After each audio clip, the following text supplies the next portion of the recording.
My name is Wanda. I'm 32 years old, and everything I thought I understood about my family collapsed in a single moment at Easter dinner in front of 22 people. Under string lights I had hung myself that morning after a full night shift, my 6-year-old daughter Lily sitting just 3 chairs away, while my father looked straight at me and said, "You were never really part of this family anyway. Ask your mother why." And in that instant, something inside me didn't just crack, it closed, like a door I had been holding open my entire life finally slamming shut. Because I had spent 32 years trying to earn a place that apparently had never been mine to begin with. Cooking every holiday meal, paying money I couldn't afford, showing up again and again, hoping one day it would be enough. But standing there with Lily tugging my sleeve, asking in a trembling voice, "Mommy, are we not family?" I realized nothing I had ever done was going to change the story my father had decided to believe. A story that, as it turned out, wasn't even true. But I didn't know that yet. Not when my mother dropped her fork in silence instead of defending me. Not when my brother sat there confused but quiet.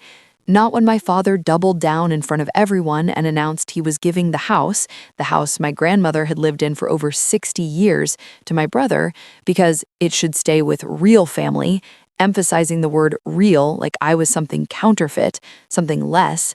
And when I asked him to say it clearly, he didn't hesitate. He told everyone I wasn't his biological daughter, that my mother had told him years ago, that he had raised me anyway, like it was some act of charity instead of a responsibility.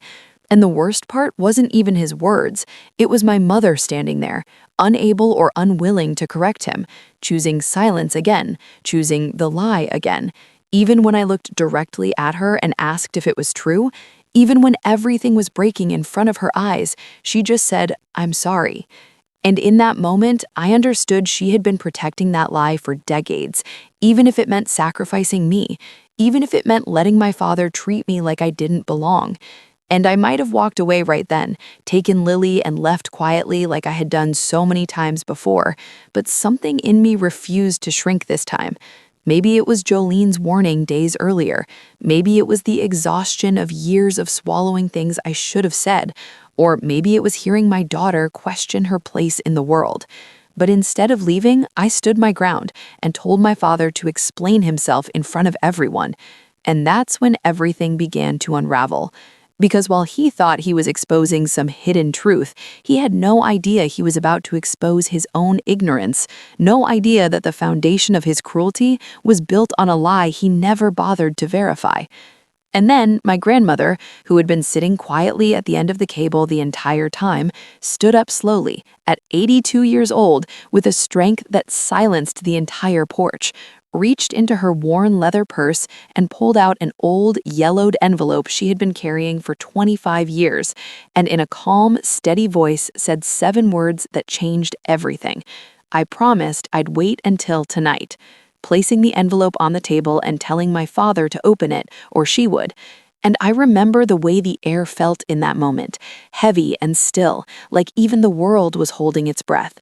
And when he opened it and read the letter inside, I watched his face shift from anger to confusion to something I had never seen before, fear. Because the letter wasn't about me, it was about my brother.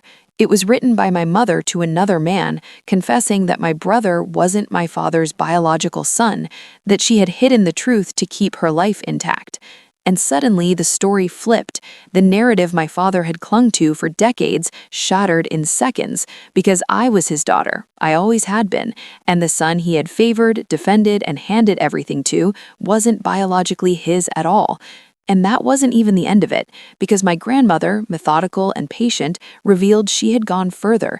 She had confirmed it with a DNA test after my grandfather passed, quietly gathering the truth she had carried for years, waiting for the moment it would matter most.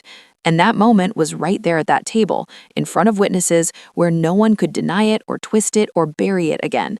And everything fell apart after that. My brother walked away in shock, my mother tried to justify her choices with fear, my father stood there unable to process the damage he had done, not just to me but to himself, because in believing that lie, he had robbed himself of a real relationship with his own daughter, treating me like an outsider for something that was never real. And as the chaos unfolded around me, I didn't feel victorious, I didn't feel relieved, I just felt empty, like the weight I had been carrying all my life had suddenly disappeared, but left me unsure of what to do without it. And when my grandmother said the house had always been in her name, that my father had no authority to give it away, that she intended it for me and Lily, I surprised everyone by saying I didn't want it, not because I wasn't grateful, but because I didn't want my future tied to a moment of conflict and exposure. I wanted to build something of my own, something my daughter could see and understand without the shadow of that night hanging over it. And so I left, carrying Lily out of that house quietly, leaving behind the dinner I had cooked, the people who had watched it all unfold, and the version of myself that had spent years trying to earn love that should have been given freely. And in the weeks that followed, everything changed, not overnight, but steadily. My father lost his standing in the community, my parents' marriage fractured under the weight of the truth, my brother struggled to redefine his place in a story that had been rewritten, and I began to rebuild my life in small, meaningful ways. I stopped paying money to someone who had used it as leverage, I set boundaries I had never set before, I focused on my daughter and the kind of environment I wanted for her, one where she would never question whether she belonged. And slowly, piece by piece, I started to understand something I had never fully grasped before. Family isn't defined by who claims you when it's convenient or rejects you when it's not. It's defined by who shows up, who stands beside you when it matters, who tells the truth even when it's uncomfortable, and who makes space for you without conditions. And in the end, the most important thing that came out of that Easter wasn't the truth about biology or property or inheritance.